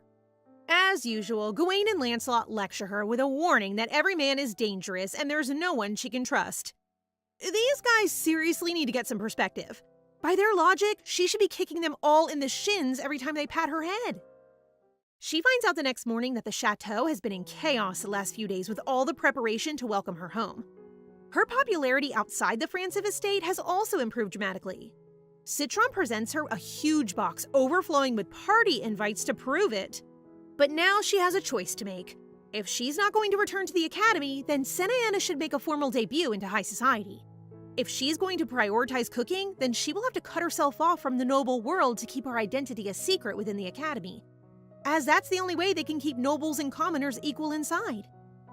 She has 1 week to answer the academy. If she decides to go back, she will have to take an exam pretty immediately. and will therefore need the signature of a guardian. Not her grandfather, but her father. We haven't seen much of the Marquis Francis, since he has little affection for his family. That means she'd have to go to the capital to get his permission. He might be easy to convince, but her brothers and grandfather are already totally against the idea of her returning to full-time study. Senayana thinks they're undervaluing her potential, which they kind of are. The boys try to persuade her to stay, but she's stubborn enough that they end up apologizing. This is her dream after all, in both lives. They give in and agree to let her go back to the academy, this time with only top-of-the-line equipment. To make it up to her, the family summoned the most famous dressmaker in the East to make her chef's clothes. Once all her new kit has arrived, Senayana packs her bags and gets ready to head back to school. She arrives one day before classes start, giving her time to unpack in her new dormitory. It seems her family have already been to work making sure she's taken care of. Her dorm room has only recently been repaired and fitted with every luxury imaginable. I have a feeling Lancelot had something to do with that. She has a beautiful view too, and a balcony overlooking the river. Truly, she couldn't be any luckier. Using a communication stone, she calls her brother to thank him at once for signing her up for such a good room. Immediately, Gawain and Navarius pile on, asking her a mountain of questions about her health, classes, the quality of the room. Guys, she literally just arrived! Chill out! Their care and attention is such a contrast from her past life, where she had no one to call from the orphanage, no one looking out for her. She thanks her family for everything they give her and promises to call as often as possible. After that, she heads straight to the ceremony hall to be registered. On her way, she hears lots of whispers about a new arrival, claiming the royal family is messing in the affairs of the academy. But before this new controversy, Senayana has her old reputation to combat. You see, although the Senayana we know is crazy talented, before she possessed her body, the original had the worst grades in class. So it's probably a huge surprise that she came back at all. And the same old bullies are waiting to shove her to the ground, just like the old days. Jacob, Billy, and Peter are bad enough, but the worst of them is a kid named Franz Thompson, the leader of the idiots. Of course, the academy strictly forbids people from revealing their identities, but everyone knows who Franz's parents are. That's why the teachers often turn a blind eye to his disgusting behavior, which will make it harder for Senayana to get by. Fortunately, she has at least one ally in this cutthroat academy, because the new arrival getting people so worked up is Prince Dominique himself, who has just taken up the position of principal. Oh my god, this guy just can't leave her alone, can he? Doesn't a prince have more important things to be doing than running a school? Obviously, Senayana is pretty shocked, but the prince just gives her a charming smile as if it's no big deal that he's apparently abandoned his fearsome reputation on the battlefield to oversee some trainee chefs. His arrival has also interrupted the school's policy of anonymity. When greeting a member of the royal family, it is customary for nobles to put one hand on their heart and bow. The commoner students would have no idea about this tradition. So when Dominique arrives, it becomes immediately clear who is of noble birth and who is not. And surprisingly, Franz Thompson, the big shot, does not bow. Once Senayana gets inside the kitchens, she is delighted. They're super high-end and all the equipment is only the best. She sees a group of girls chatting in one corner and she tries to say hi, but they pass her by, trying to recruit the most talented pupils to share a bench with. But the guy they favor over Senayana surprises everyone by walking up to her instead. After Franz the bully, this guy is the second most popular person in the whole school. Not only is he crazy handsome, he's also the top student. Apparently, they used to work on the same bench together before everything kicked off. Of course, Senayana didn't know that because she doesn't have all her memories, and it's also been a really long time. But despite being ignored in class, Senayana still really enjoys being at the academy. Learning top techniques is enough to keep her happy, even when the threat of bullies lurks around every corner. While walking back to her dorm one day, Senayana spots a small crowd in front of the principal's office. She assumes that Dominique must be drowning in work, so there's no way she'll get a chance to see him today. That is, until a mysterious figure grabs her wrist. Does anyone else feel like they know exactly who that hand belongs to? If you guessed Dominique, congratulations, you were right. He pulls her aside, leaning uncomfortably close as per usual. Once they're both tucked away in a quiet corner, he admits that he's had so many people demanding his attention that he just wants to hide for a bit. It seems he has been sent to the academy as a punishment since he failed to find the mana source on the Franciv estate. Well, actually, that's because Santa got there first, but we don't need to dwell on the details. Every time these two talk, it quickly becomes awkward since Dominique is so obsessed with gazing lovingly at her. It makes her shy, which she admits to the prince, and even confesses that her heart is beating fast. Poor Dominique probably got his hopes up that she returns his affections, but Santa assumes that she must be afraid of something. Oh my god, this girl is hopeless. Soon, class resumes again. The next subject is with a very strict teacher by the name of Jean-Luc, who warns everyone that if they're kicked out of class more than 3 times for poor behavior, then they'll be expelled from the subject completely. He is pretty ruthless, even calling them idiots and saying that no matter what they've already learned, they're still beginners. He sets them the challenge of preparing omelets, a simple dish that requires really good technique to pull off. There are 2 types of eggs laid out for them, one which look clean and appealing, and one which looks dirty. Sensing a trick, Santa takes the dirty ones, ignoring the laughter of her usual bullies as she gently wipes off the excess dirt. And it seems like her choice paid off. Once everyone has picked their ingredients, Jean-Luc immediately kicks out everyone who picked the nice eggs, including the bullies. While Franz is losing his cool, Santa explains that the dirty eggs were the ones pointing down. It's a tiny difference, but one which proves that the nicer eggs have been preserved wrong. Jean-Luc doesn't praise her for this knowledge. He just swiftly and cruelly kicks out all the other classmates. Everyone except Santa bench buddy, the handsome redhead from before. She has done well to prove her expertise, but I have a feeling those bullies aren't going to let this insult slide. Indeed, as soon as she is out of class, they decide to start their revenge campaign. While she's having lunch, they pour a loud of brown gunk all over her food. Now, they haven't specified what that gunk actually is, but I feel like we can guess. She was so excited to continue her learning by eating the amazing quality food served in the cafeteria, and now it's ruined. Jacob tells her that this is what she deserves for humiliating Franz and making gross comments about her giving in to be his woman. What? Just then, some more of Santa memories resurface. Just before the holiday, the bullies came to Santa room, announcing that Franz had chosen her to sleep with him, which was apparently a great honor. Ew! Santa, of course, refused, and even slapped Jacob hard across the face. Even now, everyone in the cafeteria can hear loud and clear what they're insinuating, but they won't lift a finger to help, not even the staff. Who the heck is this Franz guy anyway? Don't they know that Santa is from a much more powerful and far more wealthy family than anyone here? The boys pick up a spoon of the spoiled mush. They tell her to eat it and become Franz's woman, but Santa once again refuses. She asks what's so good about Franz that she would want to be with him, and even worse, what's so good about Jacob that she should want to be friends with an ugly idiot like him? Atta girl, Sen, that's how you show him? Then, she flips the plate of ruined food in his face, shocking everyone in the cafeteria. For some reason, that's when the staff decide to step in, demanding that Santa apologize for throwing food in Jacob's face. Of course, she's not going to give in that easy. Instead, she announces that this negligence should be reported to her supervisors, which terrifies everyone. But after a few tense moments, Franz himself storms in and surprises everyone by disciplining Jacob and telling Santa to behave better in the future. Well, I don't know how he has the arrogance to act like she's in the wrong, but it seems like Franz is scared of her somehow. Has he found out whose family she really belongs to? Of course, Franz may have ordered his cronies to back off, but for Jacob, this is personal. He goes full Mission Impossible style and climbs up to her room in the middle of the night, planning to get back in his boss's good books by capturing Santa for him. Lucky for her, he doesn't make it to the top. Prince Dominique is waiting, and as soon as the kid comes in sight, he grabs him and throws him to the ground.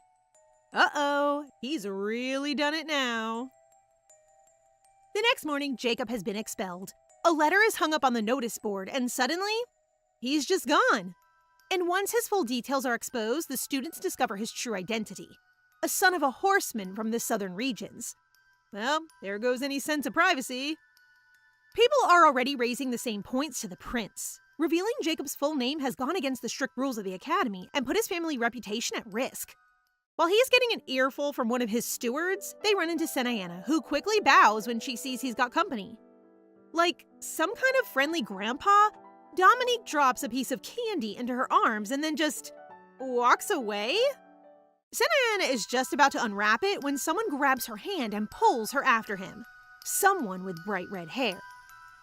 Once they're out of sight, Franz slams her against a wall and says she looked like she was real friendly with the principal. He threatens to tell the Academic Affairs Committee, but she threatens him back. Does he want to take the risk of his name appearing next on the notice board? Furious, Franz raises his hand to slap her, but before he lands a hit, he gets knocked backward by a flying book. Actually, he gets knocked out. Who the heck threw a book hard enough to make him unconscious? Surprise, surprise, it's the star student who is conveniently perched on a windowsill above them. He doesn't explain himself, doesn't ask if she's okay, just requests that she come up and bring the book back. When they're inside, he tells her to apply for Professor Jean-Luc's class, since it's likely they'll be the only two to participate. He hands her a form with his name signed on it, Ahuso.J. Senayana is a little caught by the weird spelling, and points out that if you read it backwards, it spells Joshua. Yeah, I think that's the point, bestie. He points out that her nickname Sen has the same purpose. On the topic of names and families, Senayana asks if he knows anything about Franz's family since he's protected by so many people here at the academy.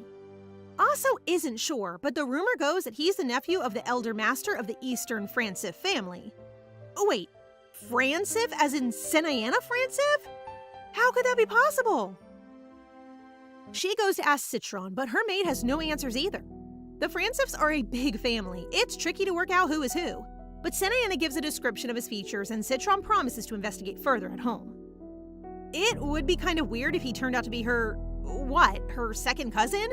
Does her grandfather even have a sibling? Despite this latest family drama, Senayana's main focus is still on her food. In her next class with Professor Leah, she prepares a traditional Korean dish of cold summer noodles with soybean sauce. Her professor loves it so much that she even asks for the recipe, so that must be a good sign. She is awarded an A on the assessment, and even her peers are impressed with her dish. The professor announces that candidates for the Royal Kitchen will be selected based on 3 exams in total. The judges will be invited from various fields outside the academy, which means someone from the Francif family could even make an appearance. Well, that would be handy. The first exam will take place at the end of this month, so she'd better start practicing. The first exam is also one-on-one, which makes it extra stressful depending on who gets picked to be her opponent. As Senayana is walking back to her dormitory that evening, she spots Aso lurking by the door. They head inside together, but before they even got 3 steps through the door, Aso tells her the competition schedule has already been announced. Senayana freaks out and sprints to the notice board at once. And what do you know? Sen's opponent is none other than Franz. The theme of the test is beans and bundi, which means the judges are likely to be from the southern region. While she's testing out the sample material left for them, Aso compliments her soybean noodle sauce in the most Aso way possible by saying he tried to make it himself after class. She gives him the recipe and praises his ability to recreate a dish just from having seen it made. They're getting along well, but as they walk up the stairs, the principal materializes from the shadows and scolds them for talking in the hallways. Is that really a rule? I feel like that's pretty normal school stuff. Dominique deducts some points from Aso's grades and orders Senayana to visit the principal's office at sunrise the next morning. Jeez, what a meanie! Poor Aso even tries to take the same punishment as Senayana, but the prince coldly tells him to follow the orders they were given. Yikes. When Senayana returns to her room, Citron is blinking on the communication stone.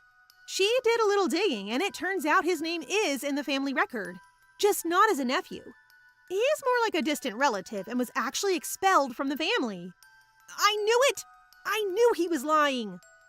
His father cheated Nefarious a long time ago, so he was cut off from the rest of the house and forced to leave. Apparently, he still managed to make lots of money, which might explain why Franz could convince his peers that he was a wealthy noble. The next morning, Senayana is up bright and early to see Dominique in his office for the terrible crime of talking to a classmate. The prince asks who that boy was, and only gets more jealous when he learns that they're close enough to call each other by name. A servant comes in with cake and tea and a beautiful spread of treats. When the prince announces that her punishment is on this tray, Senayana lifts it above her head with her arms trembling. Wow, she really can be thick sometimes, can't she? Once Dominique has stopped laughing, he tells her she doesn't have to hold it, she has to eat it. It's kind of a bribe, since the prince has to leave for the imperial palace for 2 weeks. He asks her not to hang out with anyone else while he's gone.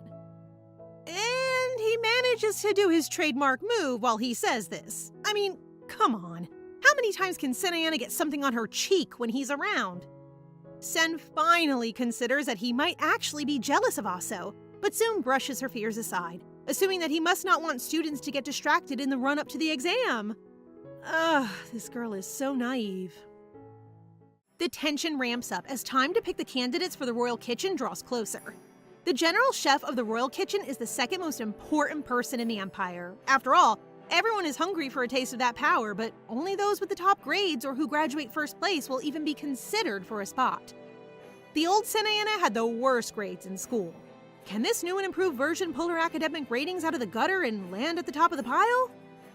Practicing hard for her first exam, Senayana relies on her experience from her past life as a restaurant owner, making a classic dish using the sample material that she recognized as sancho, otherwise known as bundi, which is a common spice in China. So of course, her only option was mapo tofu. The only question she can't answer is how spicy it should be. Of course, that depends on the judges, whose identities remain a mystery until the day of the assessment. Senayana ends up cooking so long that she's alone in the kitchens when the vice principal, Reborn, walks in. He suddenly makes an advance on her, suggesting that she won't graduate anyway, so she might as well use her good looks to get married to someone from a rich family.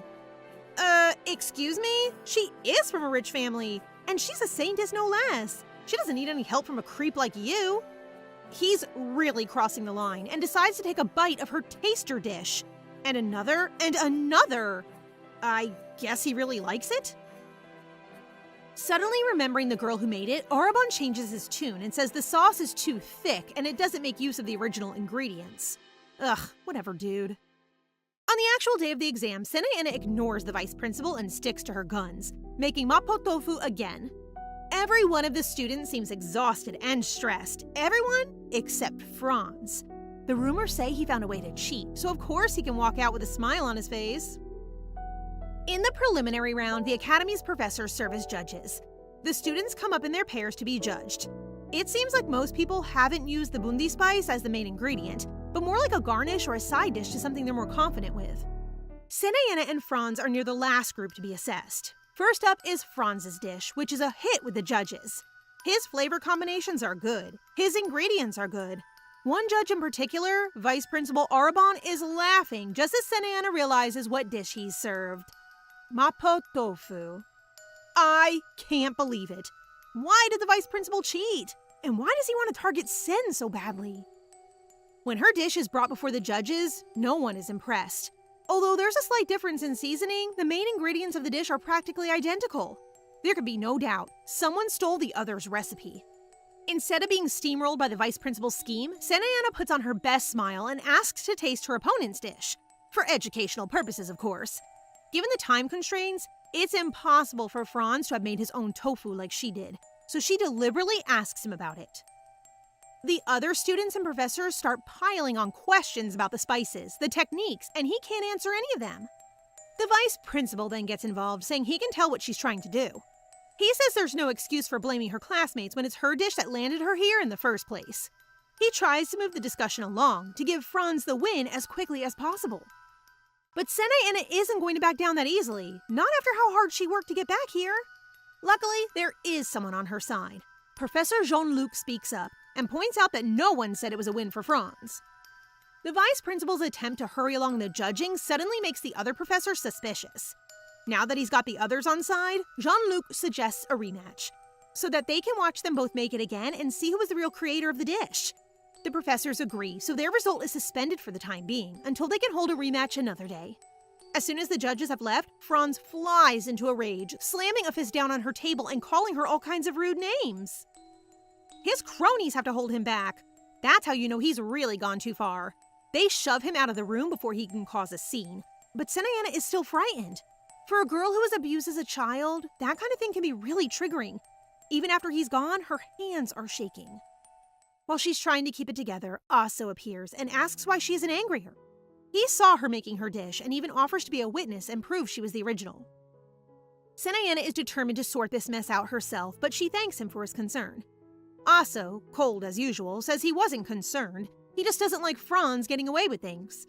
He leaves her an ointment for the burns on her hands and walks away. Meanwhile, Franz is getting himself in a panic about the rematch. They've been instructed to use their remaining beans, but of course, he didn't use any the first time around. If he has to make tofu from scratch, it will be as good as admitting to the fraud. But he's hell-bent on getting into the royal kitchens. He won't give up the life of a noble that easy. So he visits the vice principal once again and slams a sack of coins on his desk, asking him to cook the rest of his dishes for him. Wow. So not only is he evil, but he's also lazy? At least try to do it yourself. So guys, what do you think of this story so far? Please subscribe and turn on notifications for updates on this and all our other stories, so you can be the first to find out when they're out. Thank you so much for your support. See you in the next one!